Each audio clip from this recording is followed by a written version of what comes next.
విద్యుత్ వ్యవహారంలో వచ్చే ఆరోపణలపై ఏ విచారణకైనా సిద్ధమన్నారు జగదీష్ రెడ్డి. సిట్టింగ్ జడ్జితో విచారణ జరిపించి వాస్తవాలు బయటపెట్టాలని అన్నారాయన.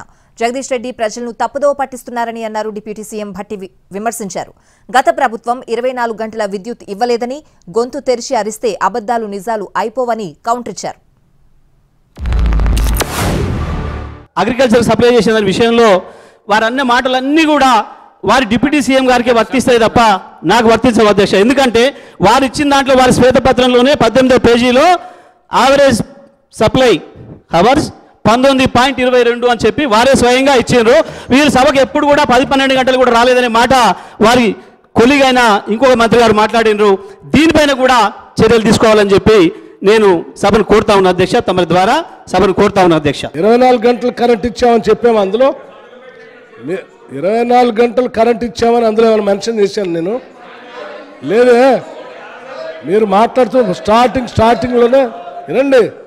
స్టార్టింగ్లోనే మీరు చెప్పారు ఏదో ఈ దేశంలోనే ఏ రాష్ట్రంలో లేకుండా ఈ రాష్ట్రంలో 24 గంటలు కరెంట్ ఇచ్చింది నీతి ఆయోగ్ గారు సర్టిఫై చేశారు, మేమే ఇచ్చారని మొదటి ఇందాడు చెప్తా ఉన్నారు.